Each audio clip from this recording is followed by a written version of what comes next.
Hello everyone. आज मैं engineering mathematics में लीनियर अलजेब्रा टॉपिक पे डिस्कशन करने वाला हूँ। ठीक है, तो इसको शॉर्ट में रिवाइज करेंगे। तो लीनियर अलजेब्रा में हमारा मैट्रिक्स अगर ए है, उसकी डायमेंशन क्या है? एम क्रॉस एन, मतलब यहाँ पे m rows and n columns है। ठीक है, तो ट्रांसपोज ऑफ मैट्रिक्स क्या होता है? The transpose of a matrix is written A transpose और A dash. It is obtained by the interchanging the rows with corresponding column of A. तो हम ट्रांसपोज कैसे लेंगे? अगर ए मैट्रिक्स हमारा एग्जाम्पल के लिए 2/3 है, तो ए ट्रांसपोज क्या होगा हमारा? 3/2। ट्रांसपोज की डायमेंशन 3/2 हो जाएगी।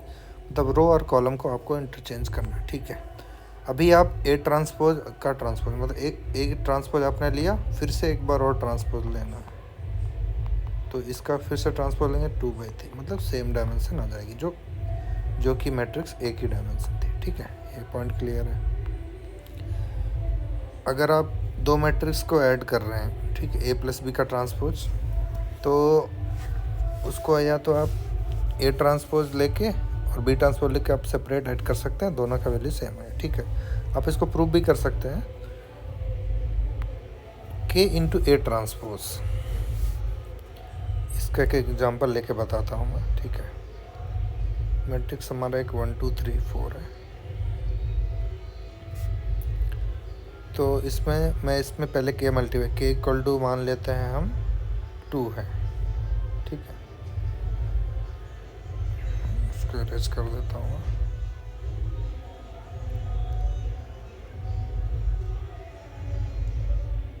हमने K2 लिया, मैट्रिक्स 2A क्या होने वाला है? सभी जो एलिमेंट्स हैं वहाँ पे 2 मल्टीप्लाई हो जाएगा, 2 4 6 एंड 8। ठीक है, अभी इसका ट्रांसपोज लेंगे तो क्या आएगा? 2 4 6 8, that is 2A transpose. Okay, अगर मैं क्या करता, पहले ट्रांसपोज लेके फिर 2 मल्टीप्लाई करता, मतलब 2 इंटू ए ट्रांसपोज लेता अगर, तो क्या होता? 2 मान लो मैंने बाहर लिया, ए ट्रांसपोज लेता तो क्या होता? 1 2, इसको मैं ट्रांसपोज ले रहा हूँ। ठीक है, 3 एंड 4, फिर 2 मल्टीप्लाई करेंगे तो क्या आएगा? 2 6 4 एंड 8। तो के इंटू ए ट्रांसपोज क्या होगा? के मल्टीप्लाई करेंगे आप ट्रांसपोज लेने के बाद। ठीक है, ये प्रॉपर्टी भी आज प्रूव कर सकते हैं। What is the inverse of a matrix? ठीक है, अभी हम इनवर्स ऑफ ए मैट्रिक्स देखते हैं। कोई matrix A B C D है, उसका इनवर्स निकालना है, तो इनवर्स कैसे निकलेगा? Adjoint of A upon determinant of A. Adjoint of A कैसे निकलता है? कोफैक्टर मैट्रिक्स का ट्रांसपोज। कोफैक्टर मैट्रिक्स क्या होती है? -1 to the power of i plus j into m i j. ठीक है, तो एम आई जे क्या होता है? Minor of a matrix. तो अभी हम देखेंगे कैसे निकालते हैं। ठीक है, डिटर्मिनेंट ए क्या होता है? डिटर्मिनेंट ऑफ ए मैट्रिक्स है। ठीक है, डेटा क्या होता है? डिटर्मिनेंट ए, जो कि होता है A D minus B C. ठीक है, माइनर ऑफ A11 निकालना है हमारा। यहाँ पे मैट्रिक्स हमने लिया है ए बी सी डी। ठीक है, ए बी सी डी। ठीक है, जब माइनर ऑफ A11 निकालेंगे तो first row and first column को हम डिलीट करेंगे, तो हमारा एलिमेंट क्या बचता है? डी। ठीक है, ऐसे A12 एलिमेंट बी है, तो इसका माइनर क्या आएगा? आप first row and second column को इरेज करके जो एलिमेंट बचता है सी। ठीक है, ऐसे हमारा A21 क्या आ जाएगा? बी। ऐसे A22 क्या आ जाएगा? ए। तो हमने माइनर लिख लिए। तो हमारे माइनर, अगर माइनर की मैट्रिक्स पूछता है, M11 क्या होगा? डी। M12 क्या होगा? सी। M21 क्या होगा? बी। M22 क्या होगा? ए। लेकिन कोफैक्टर मैट्रिक्स क्या आएगी? -1 to the power i plus j, मतलब जो हमारा A11 आए रहा होगा उसमें हम सम करेंगे 1 आई जे क्या होता है हमारा? आई यहाँ पे 1 हो जाएगा, जे भी 1 हो जाएगा, इसका सम इवन आएगा। A12 में सम ऑड आएगा तो यहाँ पे नेगेटिव आ जाएगा। ऐसे A21 में ऑड आएगा तो सब नेगेटिव आ जाएगा, A22 में इवन आएगा तो पॉजिटिव आएगा, ठीक है। एडजॉइंट क्या होता है? कोफैक्टर मैट्रिक्स का ट्रांसपोज, इसका ट्रांसपोज ले लो, आ जाएगा। एडजॉइंट आ गया, डिटरमिनेंट आ गया, इनवर्स आ गया। तो अगर आपको फुल प्रोसेस से जाना तो आप ऐसे फाइंड आउट कर सकते हो, ओके।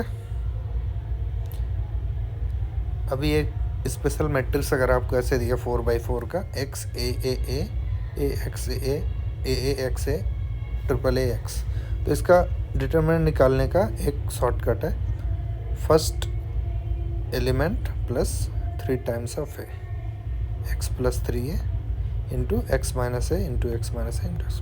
तो आप याद रख सकते हैं स्पेशल मैट्रिक्स से, तो आपका एग्ज़ाम में टाइम सेव हो सकता है, ठीक है। अगर मान लो 3x3 मैट्रिक्स दिया, A B C D E F G H I, ये आपके एक एलिमेंट दिए हैं, मैट्रिक्स के एलिमेंट दिए, तो इसका डिटरमिनेंट कैसे निकलेगा? इसका डिटरमिनेंट निकालने के लिए हम क्या करेंगे? First row and first column को हाइड करेंगे और ए इंटू मल्टीप्लाई करके माइनस करेंगे, E I minus F H, ठीक है। अभी यहाँ पे ये A12 एलिमेंट है इसलिए हमने माइनस लिया, minus b into d i minus g f plus c into d h minus e g, ठीक है। तो आपको समझ आ गया होगा यहाँ पे। अभी प्रॉपर्टीज ऑफ डिटरमिनेंट देखेंगे, ठीक है। डिटरमिनेंट ऑफ ए ट्रांसपोज क्या होता है? डिटरमिनेंट ऑफ ए, ठीक है। एग्जाम्पल के थ्रू आप प्रूव कर सकते हो, मैंने 1 2 3 4 लेके आप एग्जाम्पल के थ्रू प्रूव कर, आपको प्रॉपर्टी याद करने की जरूरत नहीं। ऐसे डिटरमिनेंट ए बी क्या होगा? डिटरमिनेंट टू डिटरमिनेंट बी, लेकिन determinant A plus B is not equal to determinant of A plus determinant of B, ये काफ़ी इंपॉर्टेंट है, ठीक है। तो आप एग्जाम्पल लेके 2x2 का कोई भी एग्जाम्पल ले लो, उसके थ्रू आप प्रूव कर सकते हैं, ठीक है। तो कोई भी प्रॉपर्टी ज़्यादा याद रखने की ज़रूरत नहीं, ठीक है। अभी देखते हैं डिटरमिनेंट ए की पावर n क्या होता है। अगर आपसे डिटरमिनेंट ऑफ ए स्क्वायर पूछता है और आपको डिटरमिनेंट ऑफ ए पता है, ठीक है, मान लीजिए x, तो डिटरमिनेंट ऑफ ए स्क्वायर क्या होगा? डिटरमिनेंट ऑफ ए का होल स्क्वायर यानी एक्स स्क्वायर, ऐसा, ठीक है। In determinant if any row और column is interchange then it gives negative sign, ठीक है। तो आपने अगर यहाँ पे 1 2 3 4 ले लेता हूँ एग्जाम्पल में ए, तो इसका डिटरमिनेंट होता है 4 - 6 दैट इज -2, तो डिटरमिनेंट है -2। हमने क्या किया? रो इंटरचेंज किया, तो ये 3 4 1 2 रो और कॉलम इंटरचेंज किया, तो इसका डिटरमिनेंट क्या आएगा? 6 - 4 दैट इज 2। तो ए डैश इसको मान लिया हमने मैट्रिक्स को इंटरचेंज किया, तो इसका डिटरमिनेंट में माइनस साइन आ गया, ठीक है। आप एग्जाम्पल के थ्रू कोई भी चीज़ प्रूव कर सकते हो, उसके लिए कुछ भी याद रखना नहीं है, ठीक है। सिमेट्रिक मैट्रिक्स क्या होता है? A transpose equal to A. इसकी सिमेट्रिक मैट्रिक्स क्या होता है? A transpose equal to minus है। अब इसमें प्रॉपर्टीज देख लीजिए। Determinant of skew symmetric matrix of odd order is 0, ठीक है। तो आप ये याद रख सकते हैं property. Determinant of skew symmetric matrix of even order, उसका क्या होता है? परफेक्ट स्क्वायर होता है। If matrix A is an square matrix then A into A transpose is symmetric matrix.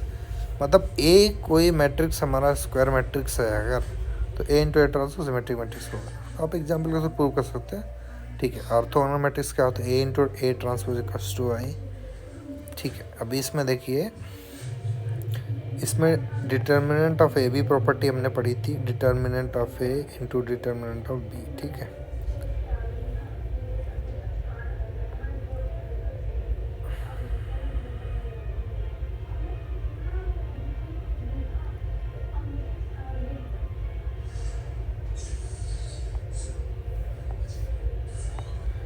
तो अभी क्या होगा? ए इंटू ए ट्रांसपोज का डिटर्मिनेंट क्या होगा? Determinant of A into determinant of A transpose. A transpose का डिटर्मिनेंट ऑफ ए स्क्वायर आ जाएगा, इक्वल टू क्या था? आई था। आई का डिटर्मिनेंट तो 1 होता है, तो डिटर्मिनेंट क्या आ गया? +1 या फिर -1, ठीक है। तो ऑर्थोगोनल प्रॉपर्टी में आप ये चीज़ याद रख सकते हैं। ऐसे ए इंटू ए ट्रांसपोज अगर आई है, दोनों साइड ए इनवर्स से मल्टीप्लाई करें तो ए ट्रांसपोज क्या आ गया? इनवर्स। इस प्रॉपर्टी पे भी क्वेश्चन बन सकता है। In orthogonal matrix each row and each columns are orthogonal to each other, ठीक है। Each row and each columns are orthogonal to each other, मतलब आप रो और कॉलम को मल्टीप्लाई करेंगे तो 0 आ जाएगा, ठीक है। In any square matrix A into I equal to A where I जो है, तो कोई भी मैट्रिक्स को आप स्क्वायर मैट्रिक्स को आप आइडेंटिटी मैट्रिक्स से मल्टीप्लाई करेंगे तो मैट्रिक्स ए आ जाएगा, ठीक है। If A is a square matrix of order N and K is an scalar then K into A क्या होगा? के इंटू ए का डिटर्मिनेंट क्या होगा? के की power n into determinant of A. ये आप प्रूव कर सकते हो, ठीक है, मैं यहाँ पे प्रूव नहीं बता रहा। बट इन मैट्रिक्स के क्या होता है, के आप बाहर ले सकते हैं उसको, के बाहर लेके के इंटू ए होता है। इस पर भी काफ़ी अच्छा क्वेश्चन बन सकता है, तो ये प्रॉपर्टी आप याद रखो, ठीक है। अभी देखिए, if A is any n cross N matrix then determinant of I, मतलब पहले हमने क्या किया, आई मैट्रिक्स में डिटर्मिनेंट ऑफ ए का मल्टीप्लाई किया तो सभी डायगोनल एलिमेंट में डिटर्मिनेंट आ गया, ठीक है।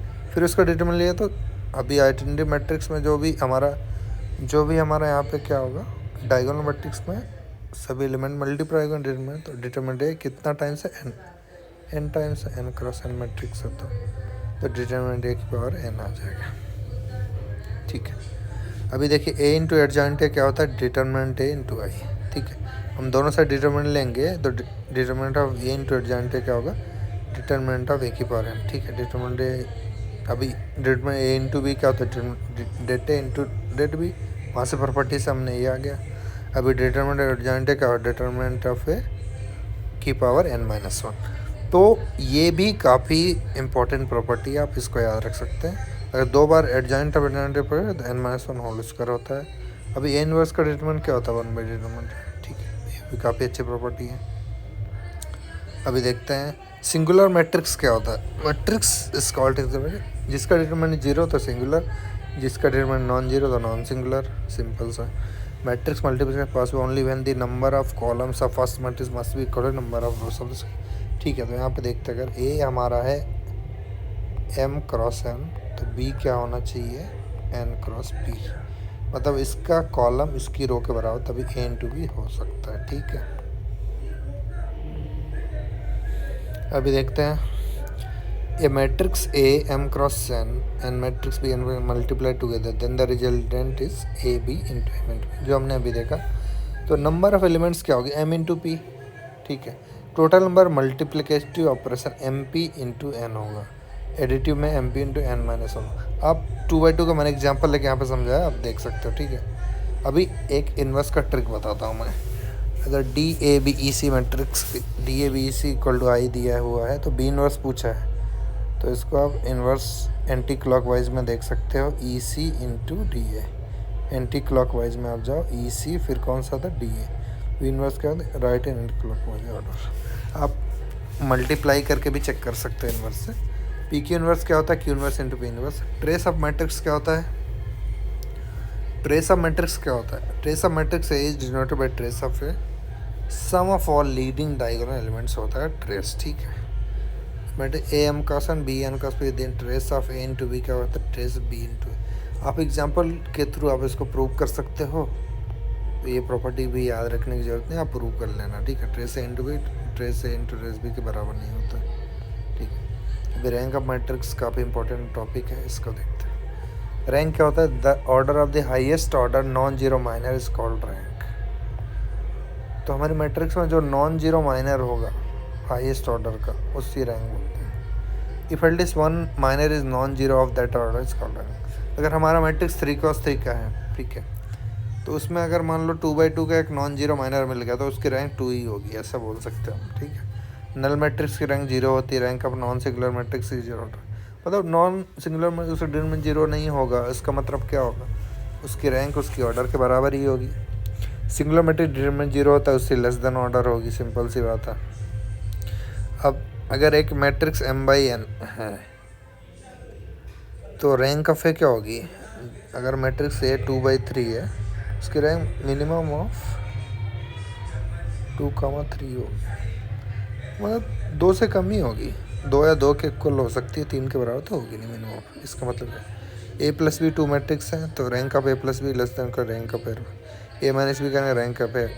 अच्छा, यहाँ पे क्या होगा, अगर दो मैट्रिक्स ए और बी है तो उसकी रैंक जो होगी ए प्लस बी की रैंक पूछता है, तो दोनों की रैंक एडिशन से कम होगी।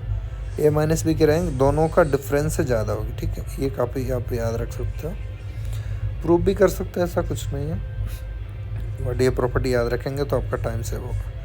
Rank of A into B क्या होगा, minimum for rank of A rank of B.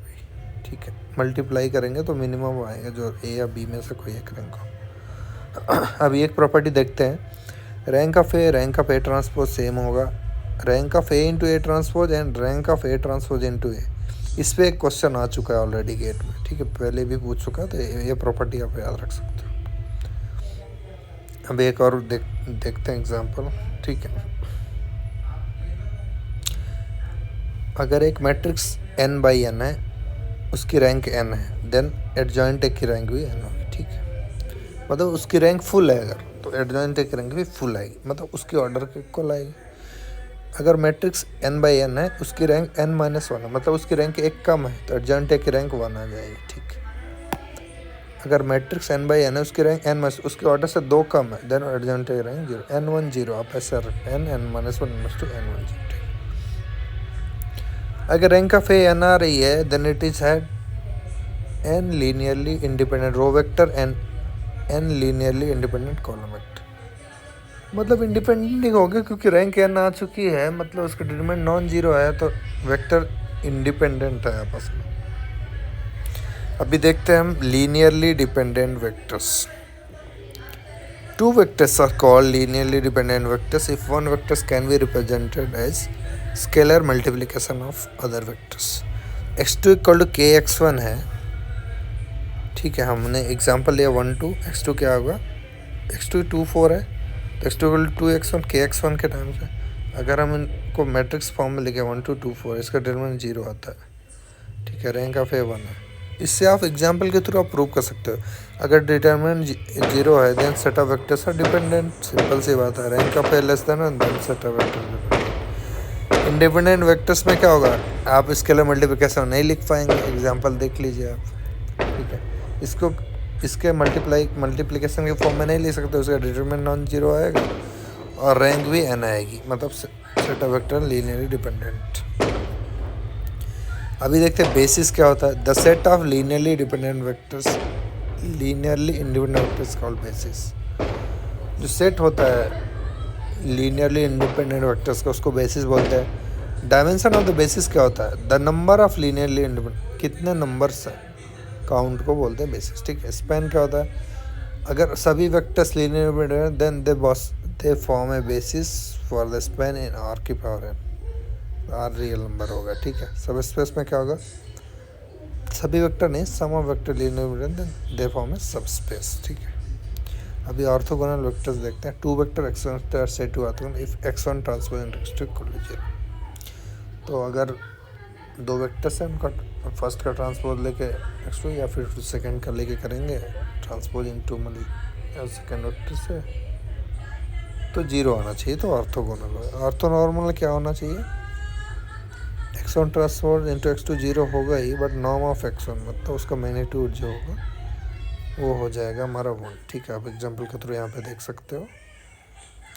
तो all orthonormal vectors are orthogonal but converse of this, मतलब ऑर्थोनॉर्मल ऑर्थोगोनल की प्रॉपर्टी। लेकिन क्या होगा, ऑर्थोगोनल में उसका मैग्नीट्यूड 1 से भी चेंज भी हो सकता है, बट ऑर्थोनॉर्मल 1 होगा, इसलिए कन्वर्स 2 नहीं होगा। ठीक है, ओके, ठीक है, तो ये चैप्टर एंड करते हैं, ये टॉपिक एंड करते हैं। इसमें और भी वो हम नेक्स्ट लेक्चर में देखेंगे। Okay, thank you.